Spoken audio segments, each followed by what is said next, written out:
Orang-orang bermaksiat ni kita tidak boleh buruk sangka sepenuhnya kepada mereka. Kerana boleh jadi tuan-tuan dalam senyap-senyap mereka dengar nasihat ni. Kadang-kadang kita bagi nasihat tuan-tuan, zahir nampak mereka keras, tapi pada hakikat sebenarnya mereka lembut dan mereka terima apa yang kita nasihatkan.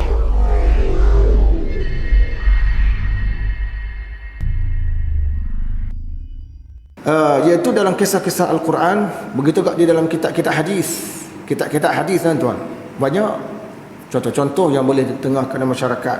Antaranya hadis riwayat Abu Daud yang menceritakan bagaimana dua orang lelaki, salah seorang di antaranya kuat beribadah, yang satu lagi kuat juga tetapi melakukan maksiat. Yang kuat melakukan ibadah ini menegur lelaki yang melakukan maksiat supaya dia berhenti daripada melakukan maksiat berkenaan.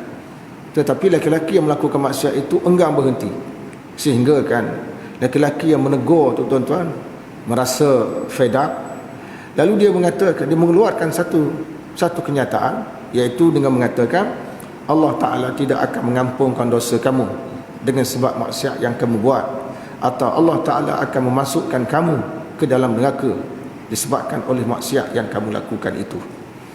Muslimin muslimat yang dirahmati Allah sekalian, apabila kedua-duanya meninggal, Allah Ta'ala telah memasukkan yang melakukan ibadah itu ke dalam neraka, dan Allah Ta'ala memasukkan yang melakukan maksiat itu ke dalam syurga.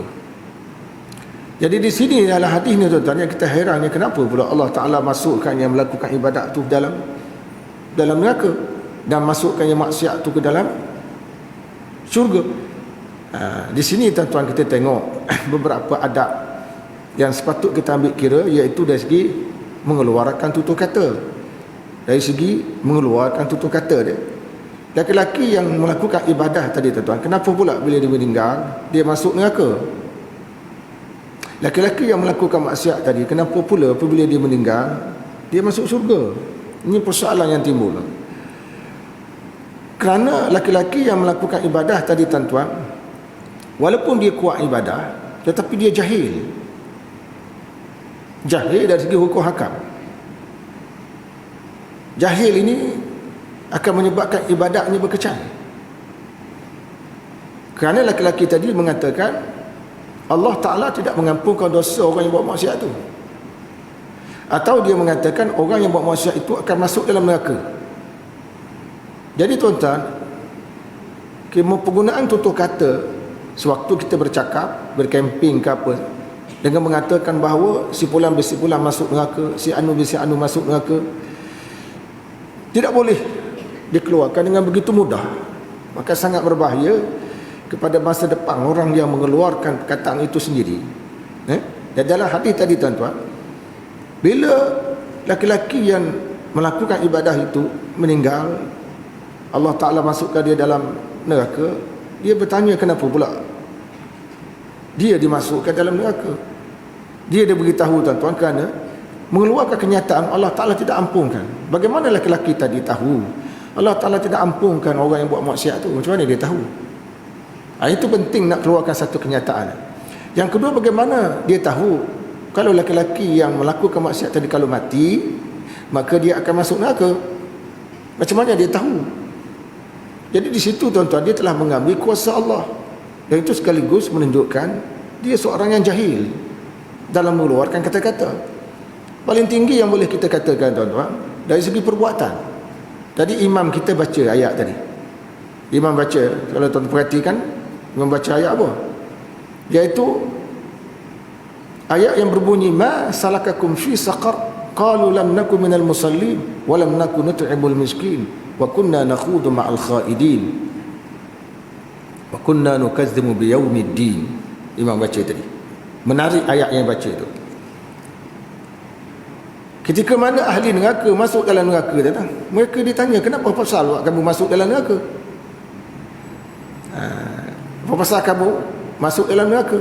Dia jawab, pasal kami tidak menunaikan solat. Pertama, dia tak tunaikan solat. Yang kedua, dia tidak memberi makan pada orang-orang miskin. Yang ketiga, dia lara bersama-sama dengan orang yang lara. Dan yang keempat, dia menolak adanya hari kiamat. menolak hal yang haram. Jadi yang ketiga tuan-tuan, lara. Jadi bercakap secara tidak memikirkan risiko itu sejenis lara. Itu satu benda. Jadi paling tinggi kita kata perbuatan tak apa tuan-tuan. Dari segi perbuatan, maknanya kalau dilakukan perbuatan, misal kata orang tak sembahyang, orang tak sembahyang, kita nak tegur tak sembahyang, kita boleh sebut sifat orang tak sembahyang. Sifat orang tak sembahyang ni boleh bawa neraka. Sebab ayat tadi kata ma salakakum fi saqar qalu lam nakum minal musallin. Apa pasal kamu masuk neraka? Pasal kami tidak sembahyang, jelas. Cuma kita nak hukum individu tu, kamu ni masuk neraka, tak boleh. Cuma kita kata kalau tak sembahyang ni, sifat orang tak sembahyang itu membawa ke neraka, begitu boleh. Tapi kalau kita nak ukur kamu pulang berpulang confirm masuk neraka, tak boleh. Dalam mengeluarkan kata-kata perlu kita jaga tuan-tuan. Itu adab. Jadi yang buat maksiat tu pula tuan-tuan, Tuhan masuk syurga. Pasal orang-orang buat maksiat ni kita tidak boleh buruk sangka sepenuhnya kepada mereka. Kerana boleh jadi tuan-tuan dalam senyap-senyap mereka mendengar, mereka dengar nasihat ni. Kadang-kadang kita bagi nasihat tuan-tuan, zahir nampak mereka keras, tapi pada hakikat sebenarnya mereka lembut dan mereka terima apa yang kita nasihatkan, dan kemudian mereka bertaubat secara pelan-pelan dan mereka meninggal dalam keadaan bertaubat. Meninggal dalam keadaan bertaubat.